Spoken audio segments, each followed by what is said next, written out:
Hi friends, ನಾನಿವತ್ತು ಮೆಂತ್ಯ ಬಾತ್ ಮಾಡೋದು ಹೇಗೆ ಅಂತ ತೋರಿಸ್ತಾ ಇದ್ದೀನಿ. ಮೊದಲಿಗೆ ಅಕ್ಕಿಯನ್ನು ತೊಳೆದಿಟ್ಕೊಂಡ್ಬಿಡ್ತೀನಿ. ಇದಕ್ಕೆ ಬೇಕಾಗಿರೋ ಐಟಮ್ಸ್ ನೋಡ್ಕೊಳ್ಳಿ.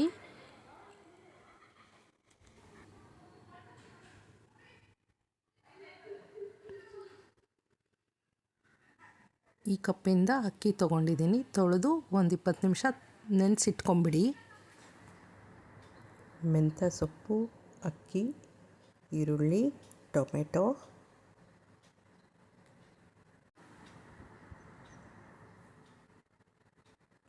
ಹಸಿಮೆಣಸಿನ್ಕಾಯಿ, ಬೆಳ್ಳುಳ್ಳಿ, ಶುಂಠಿ, ಕೊತ್ತಂಬರಿ, ಮಸಾಲ ಐಟಮ್ಸು ಇದೆಲ್ಲ ಮಿಕ್ಸಿಯಲ್ಲಿ ರುಬ್ಕೋಬೇಕು. ಇದ್ರ ಒಗ್ಗರಣೆಗೆ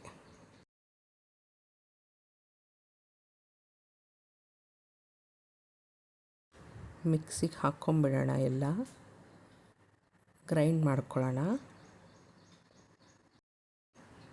ಕುಕ್ಕರಲ್ಲಿ ಎಣ್ಣೆ ಇಟ್ಕೊಂಡು ಒಗ್ಗರಣೆ ಹಾಕ್ಕೋತಾ ಇದ್ದೀನಿ.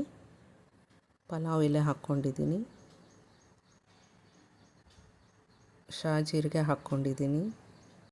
ಪುದೀನಾನ ನಾನು ಸ್ವಲ್ಪ ಒಣಗಿಸಿ ಇಟ್ಕೊಂಡಾಗ ಅದು 1 ಮಂತ್ವರೆಗೂ ಯೂಸ್ ಮಾಡ್ಬೋದು. ಅದನ್ನು ಹಾಕಿದ್ದೀನಿ. ಪುದೀನ ಸೊಪ್ಪಿಲ್ದಾಗ ಇದನ್ನು ಯೂಸ್ ಮಾಡ್ಬೋದು. ಬಾಡಿಸ್ಕೊಂಡು ಟೊಮೆಟೊ ಹಾಕ್ಕೋತಿದ್ದೀನಿ.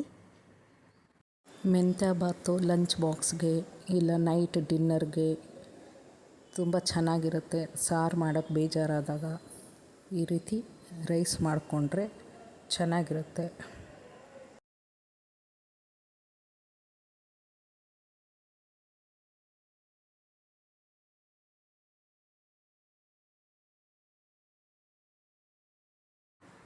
ರುಬ್ಬಿಟ್ಟಿರೋ ಮಸಾಲೆ ಹಾಕ್ಕೋತಾ ಇದ್ದೀನಿ. ಅದನ್ನು ಚೆನ್ನಾಗಿ ಫ್ರೈ ಮಾಡಿಕೊಂಡು ಮೆಂತ್ಯ ಸೊಪ್ಪು ಹಾಕ್ಕೋತಾ ಇದ್ದೀನಿ. ಇಲ್ಲಿ ನೀವು ಬಟಾಣಿನೂ ಹಾಕ್ಕೋಬೋದು. ಮನೇಲಿ ಇರಲಿಲ್ಲ, ನಾನು ಹಾಕ್ಕೊಂಡಿಲ್ಲ. ಅರಿಶಿನ ಪುಡಿ ಹಾಕ್ಕೊಳ್ಳಿ.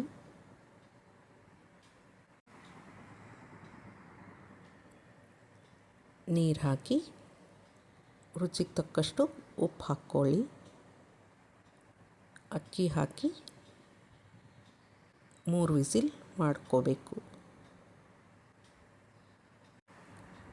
ನಿಮ್ಮ ಮನೆಯಲ್ಲೂ ಟ್ರೈ ಮಾಡಿ ಹೇಗಿತ್ತು ಅಂತ ಕಮೆಂಟ್ ಬಾಕ್ಸಲ್ಲಿ ತಿಳಿಸಿ. ಬಾಯ್.